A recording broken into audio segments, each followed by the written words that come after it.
So, is surgery the only option for a partial ACL tear? And what the heck is a partial ACL tear in the first place?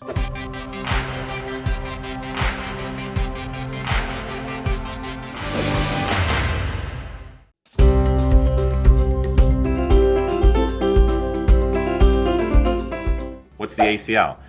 Well, the ACL is in the knee, and if you have a problem with your knee, call Dr. P. So I'm Dr. P, otherwise known as Dr. Mark Petropoli, and today we're going to talk about ACL tears, specifically partial ACL tears. So what the heck's the ACL? Well, the ACL stands for anterior cruciate ligament. So it's in the knee, and there are four main ligaments that connect the knee together. So ligaments connect bone to bone. Tendons connect a muscle to the bone, okay? So when you have a sprain, that's an injury to a ligament. When you have a strain, that's an injury to a tendon or a muscle, just as a side. So the ACL is one of four main ligaments in your knee. You have your MCL on the inner side of the knee. You have your LCL on the outer side of the knee.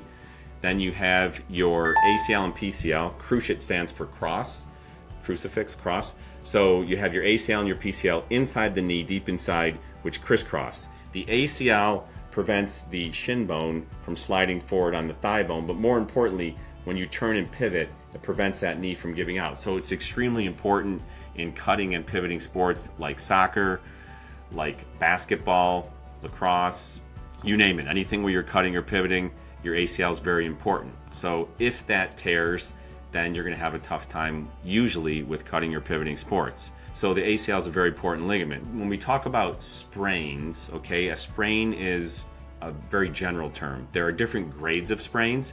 So you can have just a really tiny stretch. It just stretches a little bit, still intact, not torn in two, not even really loose, but just stretched enough that it hurts like heck and it doesn't need surgery. It's still very stable. So that's a grade 1 sprain, okay?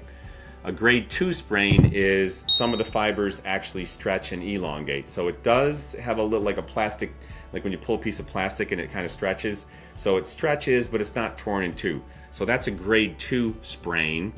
A grade 3 is it's all the way torn in two. Okay, it's just flopping around. So when an ACL tears, the ACL is inside the knee and there's fluid inside the knee, and the ACL is kind of like a rope. So when that tears completely, it's kind of like a rope. It's all shredded and it's not going to go back together. That almost always needs surgery. There's a very novel cutting edge surgery which I performed called the BEAR surgery, which you may have heard of, Bridge Enhanced ACL Restoration or Repair.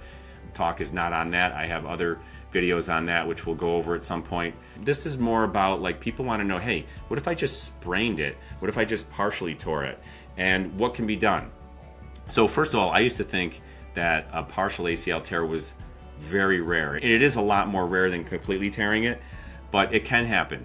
So if it happens, what do you do about it? Well, first of all, we're going to get the history. We're going to do a physical exam on the patient. You got to examine the patient. You got to put your hands on the patient.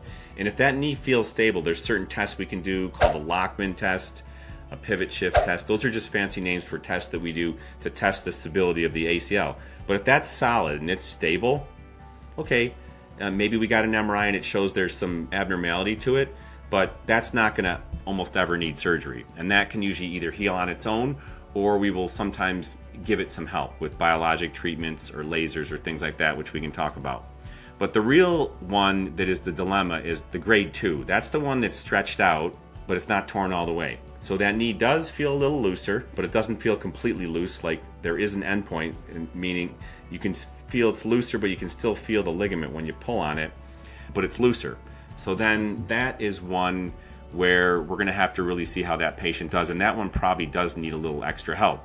So first of all, how do we diagnose an ACL tear? Well, we just talked about the physical exam, the history. I was turning, pivoting, I felt the pop, or I got hit, someone hit me directly, but a lot of these are non-contact, meaning they weren't hit, just turning and pivoting. Kind of odd, but that's how the ACL tears a lot of times.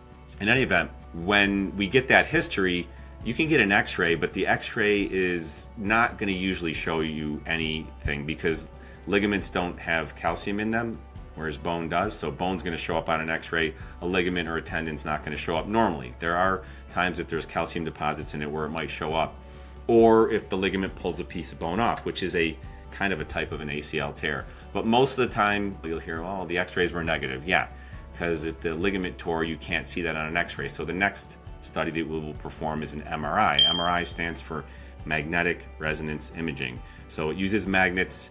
It's very complicated, but it uses magnets to send some three-dimensional signals into a computer, and the computer reconstructs the knee in a three-dimensional manner, which is amazing. And it shows us the soft tissues really well. Soft tissues meaning ligaments, tendons, muscles, even cartilage. So it'll show us if there's a complete tear, a partial tear, or just a slight stretch. And so we're able to see that on the MRI. They're not 100% either, but they help us a lot. So if the person has a loose knee, they have the right history, and we get the MRI and that confirms that it's stretched but not all the way torn, now what do you do? And that's the real dilemma, because some of those people are going to go on to either completely tear or just have instability and not be able to play the sport. Other people, they don't need surgery.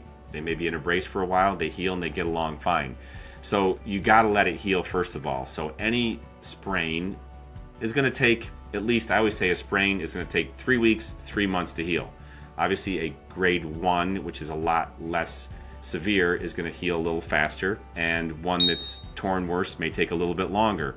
So if this is a grade 2, meaning it's stretched, that's going to tend to take a little bit longer. So usually it's going to be at least 6 weeks to 3 months that we're going to allow that thing to try to heal on its own.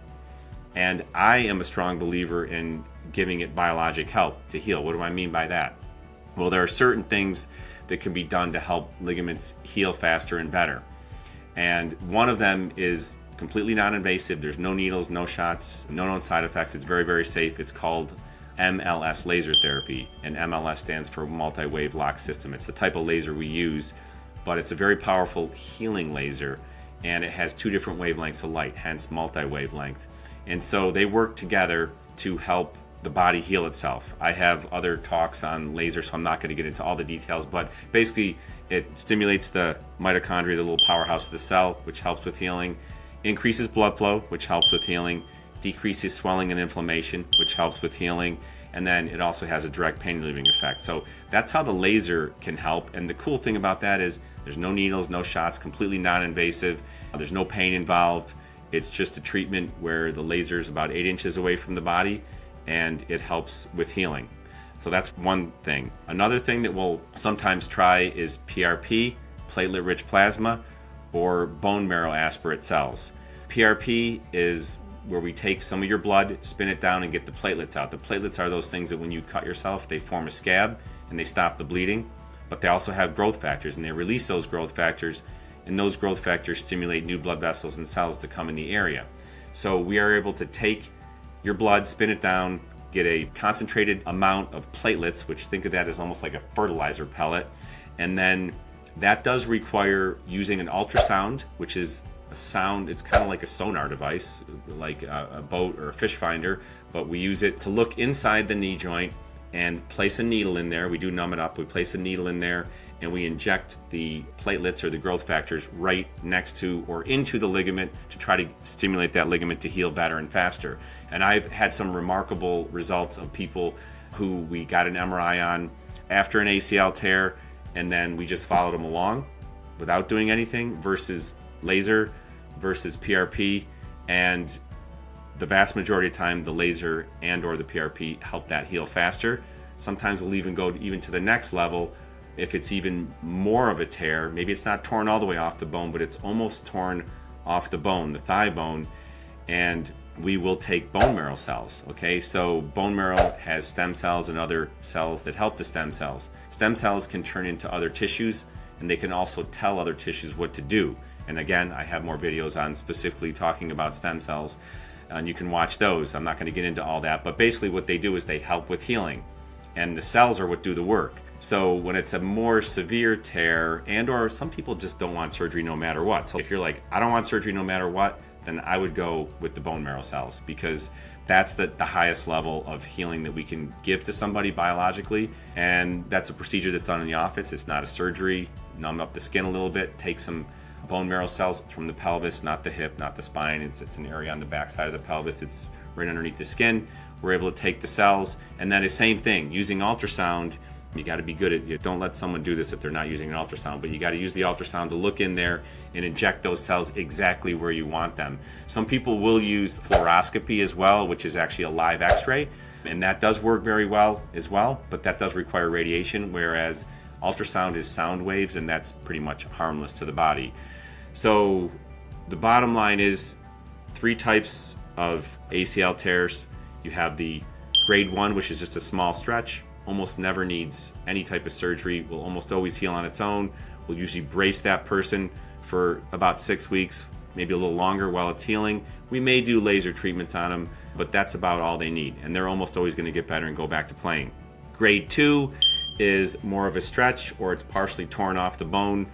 Those are the people that are kind of the tweeners, and same thing, we'll go with the brace because we want to keep that lined up and in place, and then we'll probably go laser, possibly PRP, and possibly bone marrow. And the more severe, the more up the ladder we go, and it takes a little bit longer, maybe 3 months, 4 months to get back playing again.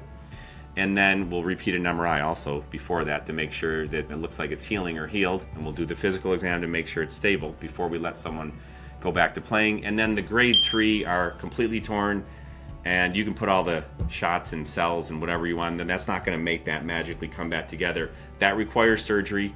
I am one of the few people in the country and in the world who performs the bear surgery. That's something else we can talk about, and you can watch some of my other videos.